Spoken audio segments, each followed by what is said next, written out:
Welcome back to another Raid Shadow Legends video with Blazing Corp. We are continuing our Doom Tower series with us versus the Frost Spider next.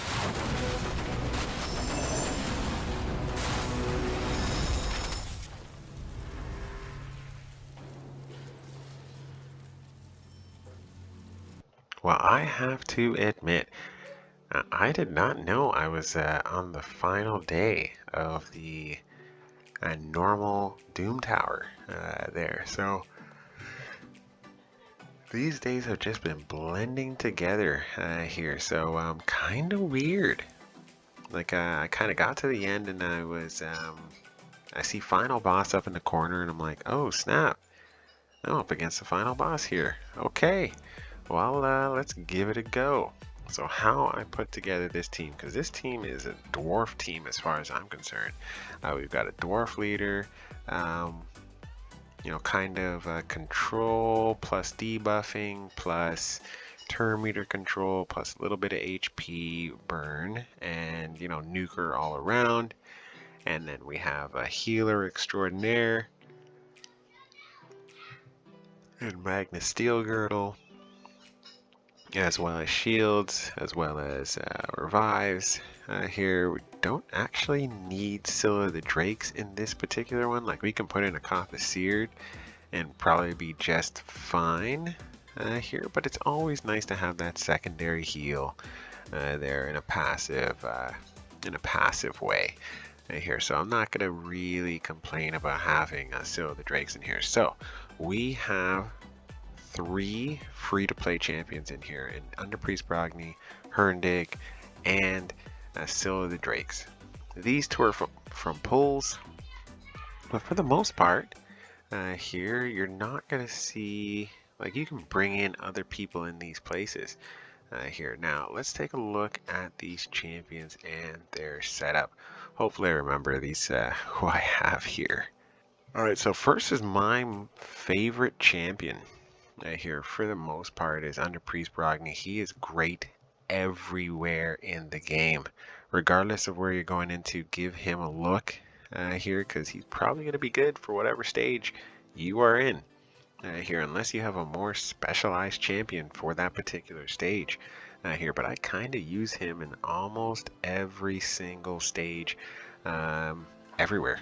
So it's kind of neat. We got him in the stun set because it does. The stun set does give him a chance when reflecting damage from adds to stun them.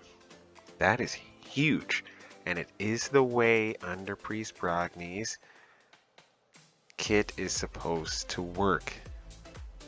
Let me just say that again. It is the way that Underpriest Brogni's kit is supposed to work. So that is insane. Alright, total stats, 80,000 hit points, 1,600 attack, 2,500 defense, 210 speed, 31 crit rate, 108 crit damage, resistance 213, accuracy 162. So he does have a chance to do HP burn on his A1, so kind of neat that he has a little bit more of HP, and he's going to also give you 60 resistance. So he's going to be sitting around that 273 mark for the whole battle. Obviously, I'm building out resistance on magic right now there, so that should go up to 80 in the coming weeks. And that makes it really easy to get those high resistance numbers once you have 80 here.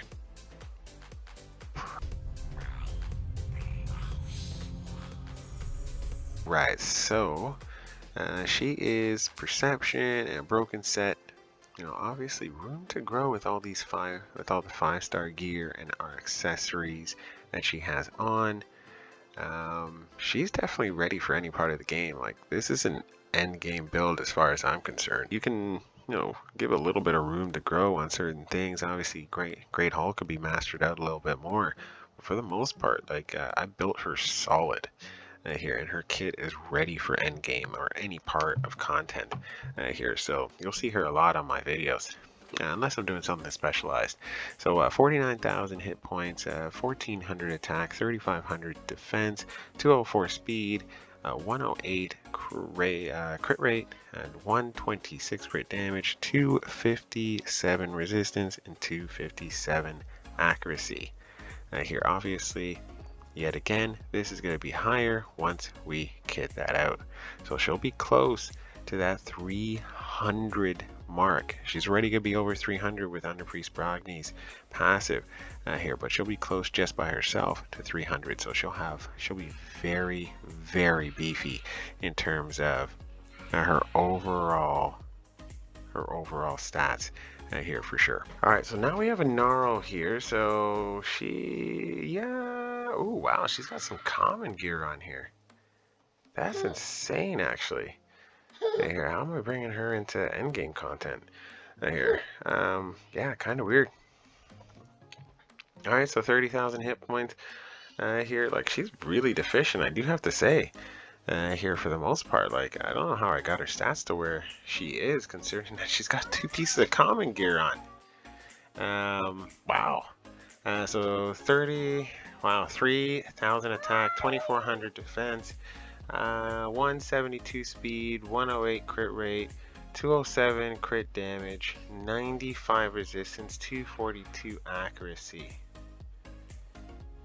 Alright, she's going to be pretty much the person that's going to take this boss down. HP burn is the strat here, and her HP burn is going to be very, very consistent here. So, you know, that's why she is here. We then have Magnus Steel Girdle. I've really found great appreciation for this lady here. Like, I've seen videos on her. I know she was good from when I got her. I just didn't know how good she was until I fully kitted her out here. Like, she's not the best built right now, but fully kitted her out and got all her skills done here, as you see. And did we get our masteries done? No, masteries aren't done, so she still has room to grow here right now. So as it stands right now, 75,000 hit points, 1,700 attack, 2,000 defense, 244. Man, imagine if I had 2,000 speed. That'd be insane. 2,100. Sorry. Oh my goodness. What am I reading right now? Fail. So 21 crit rate, 89 crit damage, 121 resistance, and 96 accuracy. So not the best build in the world. She's got tons of room to grow. Got to get her masteries, but she is still putting in work considering how weak she is right now. And last but not least, one of like the more like I keep wanting to find ways to bring him into content. Like, I don't have to bring him into content, but I keep wanting to find ways to bring him into content because I just like his kit. Here he's got wow, man, he's got all 6-star gear except for his I guess his pendant or his necklace or whatever. Wow. Oh my goodness. Very crabby. Oh my goodness! Yeah, he's built sturdy here. So 41,000 hit points, 3,100 attack, 2,200 defense, 201 speed. We've got 104 crit rate, 180 crit damage, 133 resistance, and 323 accuracy. Reason I want his accuracy so high, and I just realized I should probably take him, instead of the defensive route, should probably have taken him the accuracy route. So I might correct that. But I have enough accuracy, so maybe getting him some resistance and some damage reduction is not a bad thing. We'll see in the long run. Yeah, main reason I want this gentleman coming in is for this ability, Arcane Tempest. He has no books in him yet. Here, so attacks all enemies, has a 75 when booked, so 100% chance of placing a 60% decrease defense debuff, and a 50% decrease accuracy debuff for 2 turns. That is huge. That makes any boss super squishy and super easy. Now let me get this at you. 50% decrease accuracy. Let's say this boss has, on its best level, it has 225 accuracy, okay? We cut that in, sorry, 250 accuracy. We cut that in half, that's 125. Almost all of my guys with the 60% increase, or 60 increase from Underpriest Brogni, is going to be over 160. That's huge. This is probably this is like quickly becoming, and this is why I want to find ways to bring him into the game. This is quickly becoming one of the best debuffs in the game. Here for big bosses who put out lots of debuffs. Here, because if you decrease that accuracy, now they can't hit you with anything. They can't control you. They can't disrupt your abilities, and you're just hammering them all day. Here, now imagine if I had that down to 3-turn cooldown, I would be at no risk of being hurt at all. Here, and you could even bring in people with even lower accuracy. Lower resistance. Now you wouldn't want to do that. You wouldn't want to put yourself at too much of risk here, but definitely a strat that you should think about in the long run. He's not really, we're not really bringing him in for this here, but having a weekend is nice here, and then if you can hit the HP burn, great. And then this is kind of nice too, just for the ads and stuff, but he's not going to be attacking the ad, so he's never going to get that extra turn or that stasis strike to go down by 2 turns if it kills an enemy. So yeah, other than that, he's not really needed. Now he is going to go quite a bit here, especially if anyone dies here, but fills his champion's turn meter by 10% every time they're hit, which is great. Yeah, so he's going to be quite fast here on that side of things. All right, let's get this party started. All right, so basis of this team, Underpriest Brogni is bringing a lot to the table, as he always done. Shields, buff debuffers, shield growing, healing there at increase attack, and he is going to give you an extra 60 resistance when he is team lead, which in the Doom Tower, he's always the team lead for the most part here, unless it's the Magma Dragon. Yeah, I think that's the only place I don't bring him into anymore, just because his accuracy is high enough to hit his HP burn, which is going to kill the Magma Dragon. But everywhere else, yeah, he's good to go. Now, besides that, here, I just like his kit here on that side of things. So, yeah, definitely bring him in wherever you can. Here, he's stripping buffs. Like one random buff, and he's increasing buffs on your team, so he's kind of awesome. Alright, so reason for Herndeg, as you just heard me explain in length, is the decrease accuracy debuff, 50%. There, it only gets better. You see how that's getting resisted? That's not because of the decreased accuracy, that is because of Underpriest Brogni here for the most part. Now, the only person that's going to have at least like a little bit of trouble here if the decreased accuracy doesn't get on, because she is still slightly under that 150 mark, is going to be Gnarl. Here now, she's not going to get hurt during these next 2 attacks, because or frozen I should say, because that decrease actually really brings the accuracy down for the final boss. Final boss is at like 150 right now accuracy, maybe 200.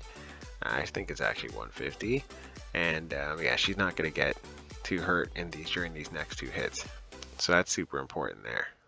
Now, reason for Magnus Steel Girdle, she heals a vicious amount here. I didn't realize how much she heals, and then with her A1 she can randomly remove debuffs, so it's kind of awesome actually there.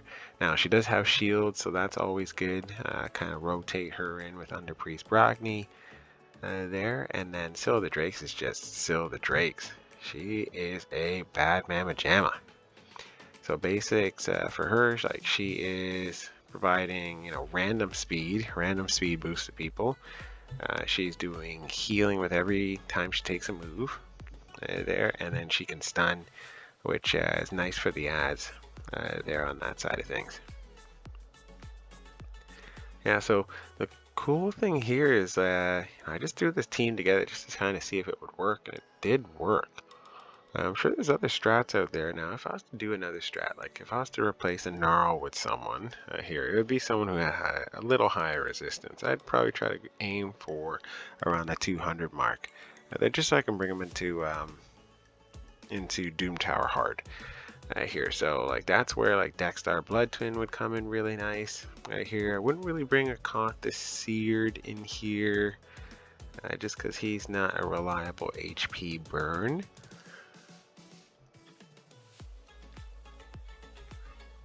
Yeah, not a reliable HP burn at all. So definitely Drexthar Bloodtwin would be, you know, a priority number one to bring in, because as he's getting hit, he's like putting HP burns out there, or I think it's like a 55% chance.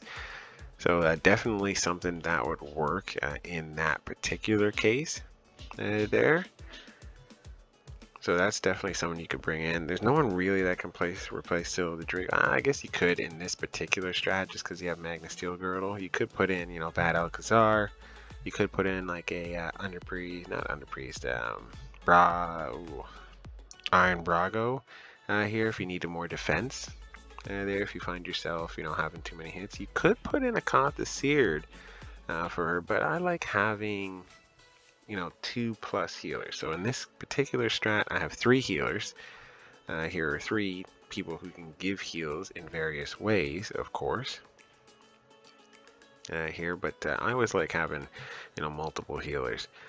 If I was gonna have another epic in here, I'd put in Doompriest instead of Scylla the Drakes here. But Scylla the Drakes is free to play, so why not have her in here? She is fantastic for all content here. Now, the only reason I would have Doompriest in here is if I didn't have high enough resistance and I needed every time she took a turn to clear off the frozen debuffs that this boss puts out.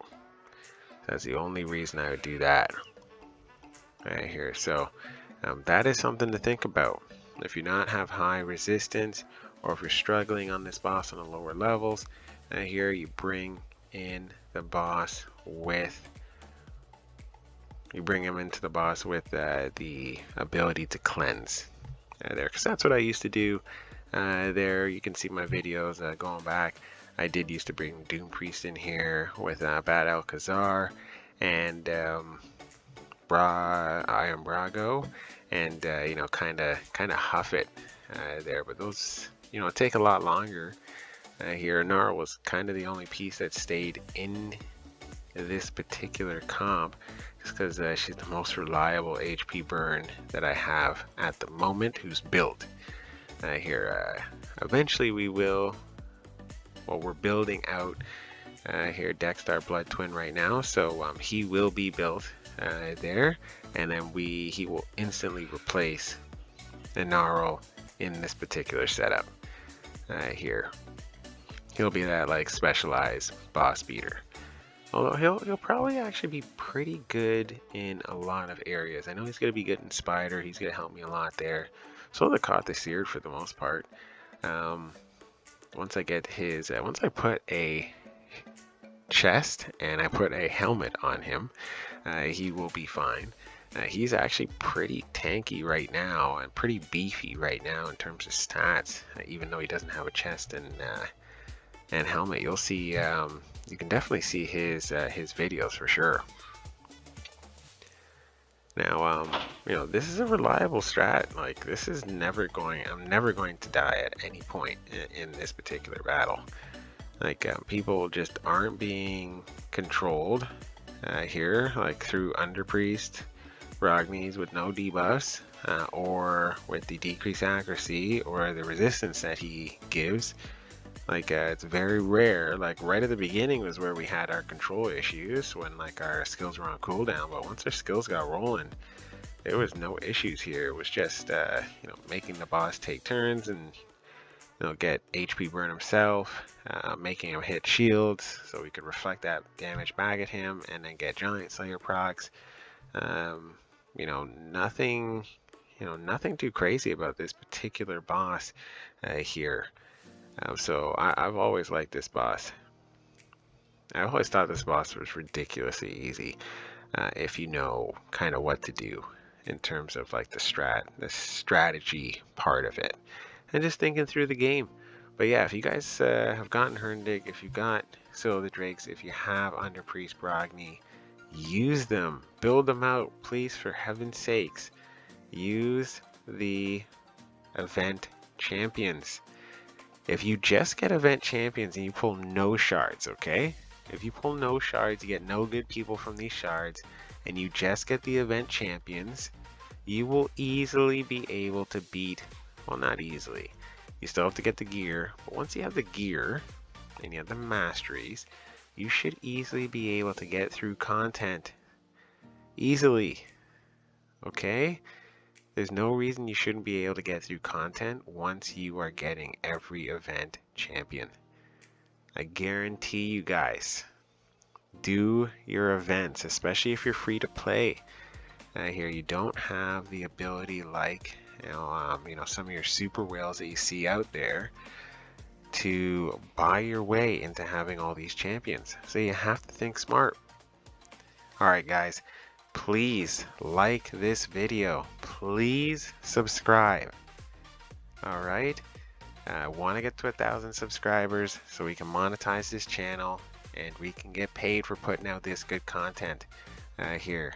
Please, it costs you nothing, but it means the world to me. Thank you so much, guys, for subscribing, for those of you who subscribe, and thank you for liking this video. Have a fantastic day. We're going to see you again next time. Let's chat then.